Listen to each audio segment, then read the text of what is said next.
Taste the Daily. Sivaganga மாவட்டம் மதகுப்பட்டி அருகே ஆடு கோழி திருட வந்ததாக நினைத்து நள்ளிரவில் சகோதரர்கள் அடித்து கொலை. ஸ்டாலின் ஆட்சியில் சட்டம் ஒழுங்கு சரியில்லாத காரணத்தால் ஒரே நாளில் 10 கொலை சம்பவங்கள் அரங்கேறி உள்ளதால் பொதுமக்கள் அதிர்ச்சி.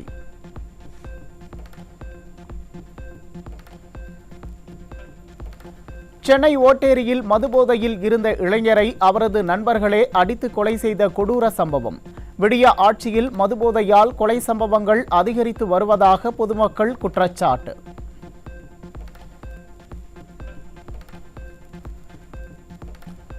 திருவள்ளூர் மாவட்டம் திருத்தணி அருகே மாட்டு இறைச்சி விற்பனை செய்யும் பிரச்சனையில் ஒருவர் வெட்டி படுகொலை.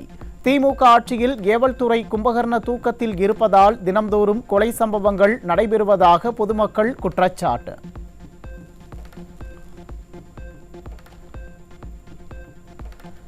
நிர்வாக திறனற்ற ஸ்டாலினின் ஆட்சியில் தமிழகத்தில் ஒரே நாளில் 10 படுகொலை சம்பவங்கள் நடைபெற்றதால் பொதுமக்கள் அதிர்ச்சி. நாளொரு மேனியும் பொழுதொரு வண்ணமாக கொலை சம்பவங்கள் நடைபெறும் நிலையில் தமிழ்நாடு கொலை மாநிலமாக மாறி வருவதாக மக்கள் குற்றச்சாட்டு.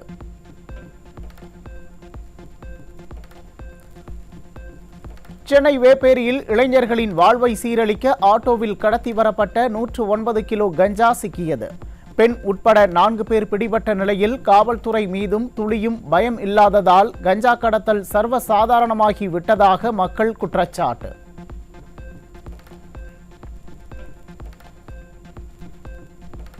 ராணிப்பேட்டையில் இளைஞர்களின் வாழ்வை சீரழிக்க கடத்தி வரப்பட்ட 100 கிலோ கஞ்சாவுடன் இருவர் சிக்கினர்.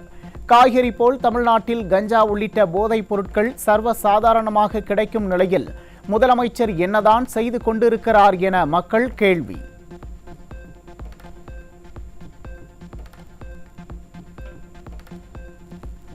திருப்பத்தூர் மாவட்டம் வாணியம்பாடி அருகே இளைஞர்களின் வாழ்வை சீரழிக்க கொண்டு செல்லப்பட்ட 8 கிலோ கஞ்சா சிக்கியது. விடியா ஸ்டாலின் ஆட்சியில் கஞ்சா உள்ளிட்ட போதைப் பொருட்கள் விற்பனை அதிகரித்துள்ளதாகவும் ஏவல்துறை எந்த நடவடிக்கையும் எடுக்காமல் வேடிக்கை பார்ப்பதாகவும் பொதுமக்கள் குற்றச்சாட்டு.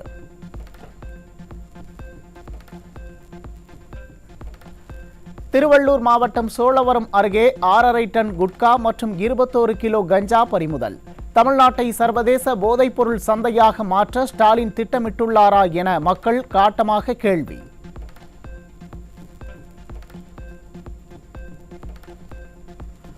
தருமபுரி மாவட்டம் மொரப்பூரில் புத்தகங்கள் புழங்க வேண்டிய கல்லூரி மாணவர்களிடம் இருந்து 103 கிலோ கஞ்சா சாக்லேட் பொட்டலங்கள் பிடிபட்ட அவலம். போதை பழக்கத்திற்கு அடிமையாகாதீர்கள் என விளம்பரம் தேடிய ஸ்டாலின் மாணவர்களின் எதிர்காலத்தை காக்க கல்வி நிலையங்களில் போதைப்பொருள் தடுப்பு விழிப்புணர்வு நடவடிக்கைகளை மேற்கொள்ளாமல் அலட்சியம் காட்டுவதாக மக்கள் குற்றச்சாட்டு.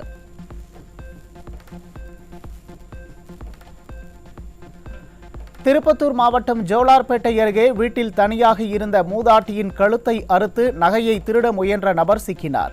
திறனற்ற திமுக ஆட்சியில் ஏவல்துறை செயலிழந்துள்ளதால் வயதான நபர்களை குறிவைத்து கொள்ளை சம்பவங்கள் நடைபெறுவதாக பொதுமக்கள் குற்றச்சாட்டு.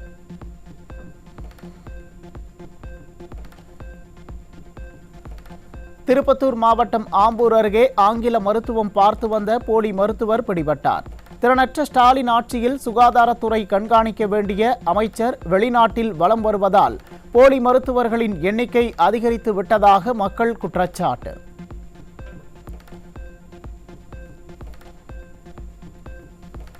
புதுக்கோட்டை மாவட்டம் பெரிய தம்பி உடையான்பட்டியில் உள்ள அரசு உதவி பெறும் பள்ளியில் போதிய கட்டிடம் இல்லாததால் கிராம சேவை கட்டிடத்தில் கல்வி பயிற்றுவிக்கப்படும் அவலம். விடியா ஆட்சியில் பலமுறை வலியுறுத்தியும் நடவடிக்கை இல்லாததை கண்டித்த கிராம மக்கள் கிராம சேவை கட்டிடத்திற்கு பூட்டு போட்டு ஆர்ப்பாட்டம்.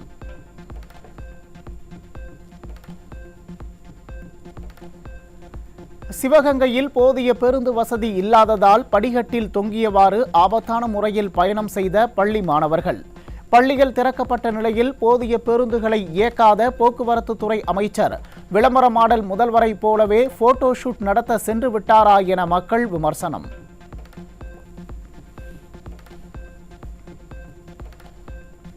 சேலம் மாவட்டத்தில் உள்ள மேல்நிலைப் பள்ளிகளில் நடப்பாண்டு ஜூன் முதல் 19 தலைமை ஆசிரியர் பணியிடங்கள் காலியாக உள்ள அவலம். மாவட்டம் முழுவதும் உயர்நிலை மற்றும் மேல்நிலை பள்ளிகளில் 102 பட்டதாரி ஆசிரியர் மற்றும் 22 முதுநிலை ஆசிரியர் பணியிடங்கள் என மொத்தம் 124 ஆசிரியர் பணியிடங்கள் காலியாக உள்ளதால் மாணவர்களின் எதிர்காலம் கேள்விக்குறியாகும் அவலம்.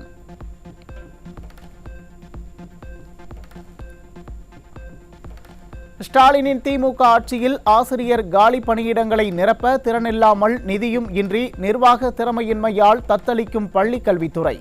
மாடல் ஆட்சியை பேசும் ஸ்டாலின் ஆசிரியர் நியமனங்களை வறட்சிக்கால அடர்த்தியில் தள்ளி மாணவர்களின் கல்வி எதிர்காலத்தை சிதைக்கிறாரா என மக்கள் கேள்வி.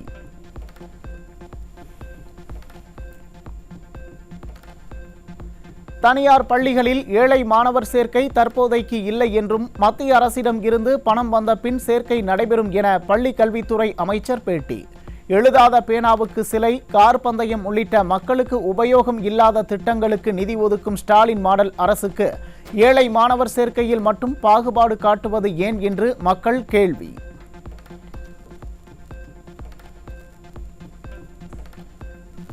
தென்காசி மாவட்டம் கீழப்பாவூர் ஊராட்சி ஒன்றியத்தில் செயல்பட்டு வரும் அரசு தொடக்கப் பள்ளியில் உள்ள கட்டிடத்தில் மேற்கூரை சிமெண்ட் பூச்சி பெயர்ந்து விழுந்ததால் மாணவர்கள் அதிர்ச்சி. ஸ்டாலினின் பள்ளி கல்வித்துறையும் ஊராட்சி ஒன்றிய அதிகாரிகளும் அரசு பள்ளியை முறையாக பராமரிக்கவில்லை என்று மக்கள் குற்றச்சாட்டு.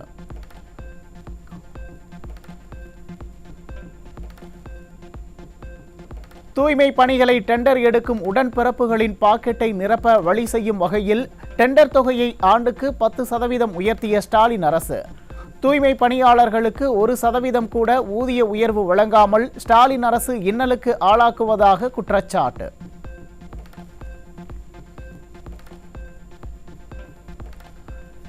புதிய ஊதிய ஒப்பந்தத்தின்படி இந்த மாதம் ஊதியம் வழங்கப்படாததால் போக்குவரத்து ஊழியர்கள் அதிருப்தி. ஊதிய ஒப்பந்த பேச்சுவார்த்தை வெறும் கண்துடைப்பு நாடகமா என ஸ்டாலின் அரசுக்கு போக்குவரத்து தொழிலாளர்கள் கேள்வி.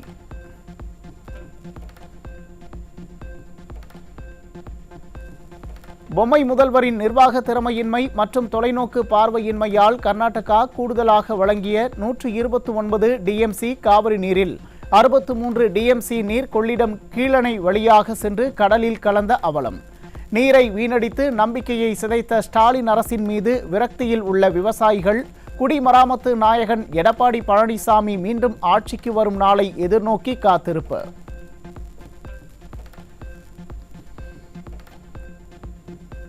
$673 கோடி ரூபாய் மதிப்பிலான சரபங்கா ஏரிகள் திட்டமும் 6941 கோடி ரூபாய் தேவைப்படும் காவிரி, வைகை, குண்டாறு இணைப்பு திட்டமும் ஸ்டாலின் அரசின் திறமையின்மையால் நிதியின்றி கைவிடப்பட்ட அவலம்.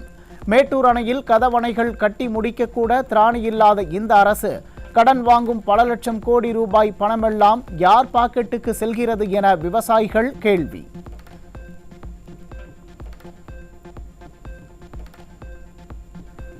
கடந்த 5 மாதங்களில் தமிழகத்தில் டெங்கு காய்ச்சலால் 7500 பேர் பாதிக்கப்பட்டுள்ள நிலையில் கொசு பெருக்கத்தை கட்டுப்படுத்த நடவடிக்கை எடுக்காமல் தடுப்பு மருந்து போதுமானதாக உள்ளதாக விளம்பரம் தேடும் ஸ்டாலின் அரசு. மாரத்தான் ஓடி தன் நலனை விளம்பரப்படுத்திக் கொள்ளும் பிரியாணி புகழ் அமைச்சர் மக்கள் நலனை காக்க நடவடிக்கை எடுக்காமல் இருப்பது ஏன் சார் என மக்கள் கேள்வி.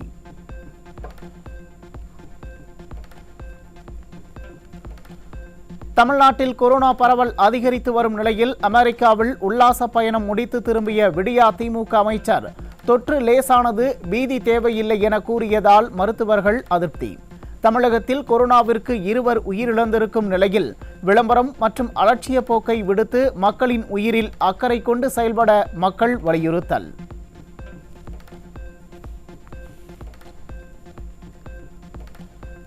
ஆக்கிரமிப்புகள் மற்றும் கழிவுகளால் விஷ ஏரியாக மாறி துர்நாற்றத்துடன் நிலத்தடி நீரையும் மாசடைய செய்யும் நிலையில் உள்ள ஓட்டேரி ஏரியை பருவமழை தொடங்கியும் தூர்வாராத ஸ்டாலின் அரசு ஒவ்வொரு ஆண்டும் பட்ஜெட்டில் 6 மற்றும் ஏரிகளை தூர்வார ஒதுக்கும் பணமெல்லாம் எந்த சாருக்கு செல்கிறது என மக்கள் கேள்வி.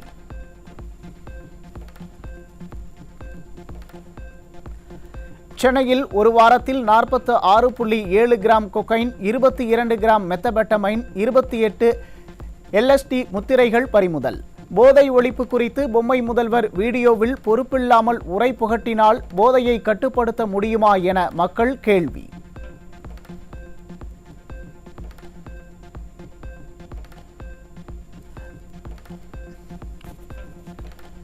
தமிழகத்தில் போதைப்பொருள் கடத்தல் வழக்கில் 4 ஆண்டில் 107 பெண்கள், 2010 ஆண்கள் என 2117 பேர் மீது குண்டர் சட்டம் பாய்ந்தது.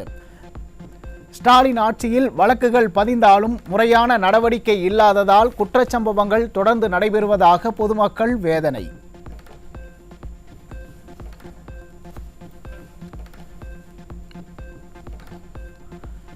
திருவள்ளூர் மாவட்டம் பழவேற்காடு அருகே ஜமீலாபாத் கிராமத்தில் இரவில் அடிக்கடி மின்சாரம் துண்டிக்கப்படுவதால் அப்பகுதி மக்கள் அவதி. திறனற்ற திமுக அரசு பொதுமக்களுக்கு மின்சாரம் வழங்காமல் வஞ்சித்து வருவதாக பொதுமக்கள் வேதனை.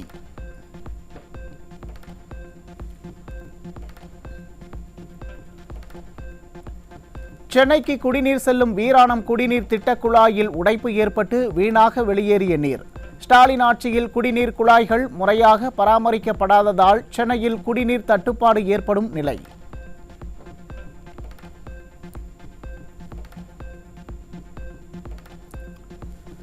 திண்டுக்கல் மாவட்டம் கொடைக்கானல் அருகே 3 நாட்களாக மின்மாற்றியில் அவ்வப்போது தீப்பற்றி மின்வெட்டு ஏற்பட்டதால் மக்கள் அவதி.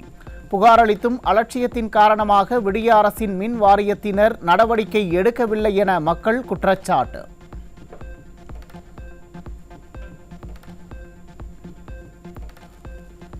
திருச்சி மாவட்ட ஆட்சியர் அலுவலக வளாகத்தில் நடைபெற்ற அங்கன்வாடி உதவியாளர் பணிக்கான நேர்முக தேர்வுக்கு நீண்ட நேரம் காக்க வைக்கப்பட்டதால் கைக்குழந்தைகளுடன் வந்த தாய்மார்கள் அவதி. திறனற்ற திமுக அரசின் மாவட்ட நிர்வாகம் போதிய அடிப்படை வசதிகளை ஏற்படுத்தவில்லை என நேர்முக தேர்வில் பங்கேற்றவர்கள் குற்றச்சாட்டு.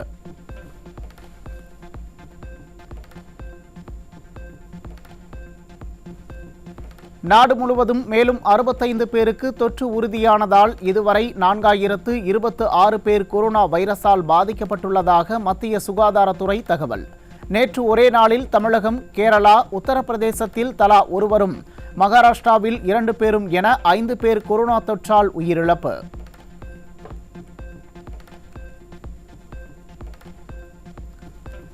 தமிழகத்தில் நேற்று ஒரே நாளில் 26 பேருக்கு கொரோனா தொற்று உறுதி செய்யப்பட்டுள்ளதால் மக்கள் அச்சம். மற்ற மாநிலங்களை விட தமிழகத்தில் கொரோனா தொற்று வேகம் எடுக்கும் நிலையில் முன்னேற்பாடுகளை மேற்கொள்ளாமல் பிரியாணி புகழ் அமைச்சர் மாசு வேடிக்கை பார்த்து கொண்டிருக்கிறாரா என மக்கள் கேள்வி.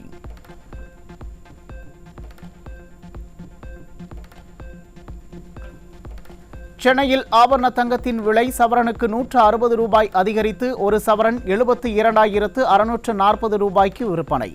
தங்கத்தின் விலை கிராமுக்கு 20 ரூபாய் உயர்ந்து ஒரு கிராம் 9,080 ரூபாய்க்கு விற்பனை.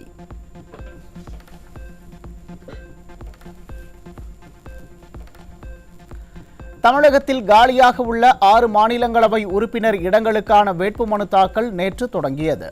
முதல் நாளில் 2 சுயேட்சை வேட்பாளர்கள் மனு தாக்கல்.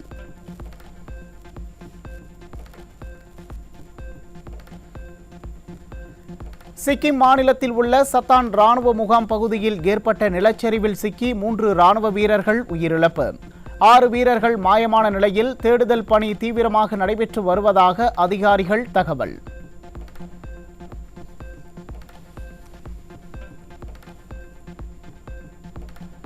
ரஷ்யா மற்றும் யுக்ரைன் நாடுகள் போர்க்கைதிகளை பரிமாற்றிக்கொள்ள திட்டமிடப்பட்டுள்ளதாக அறிவிப்பு. துருக்கியில் நடைபெற்ற அமைதி பேச்சுவார்த்தையில் முடிவு எட்டப்பட்டதாக தகவல். நடப்பு ஐபிஎல் தொடரின் இறுதிப் போட்டியில் பஞ்சாப் மற்றும் பெங்களூரு அணிகள் இன்று பல பரீட்சை. குஜராத் மாநிலம் அகமதாபாத்தில் இரவு 7:30 மணிக்கு போட்டி தொடங்க உள்ளது.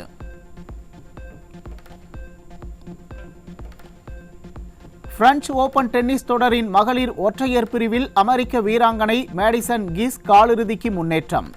தகுதி போட்டியில் சக நாட்டு வீராங்கனையான ஹெய்லி பாப்டிஸ்டை வீழ்த்தி காலிறுதிக்குள் நுழைந்தார்.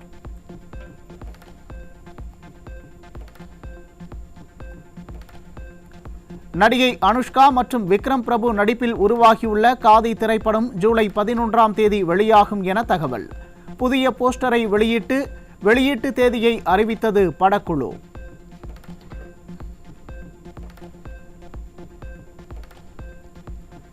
நடிகர் தனுஷ் நடிப்பில் உருவாகியுள்ள குபேரா திரைப்படத்தின் 2வது பாடல் வெளியீடு. திரைப்படம் வருகிற 20ஆம் தேதி திரைக்கு வர உள்ளதாகவும் படக்குழு அறிவிப்பு.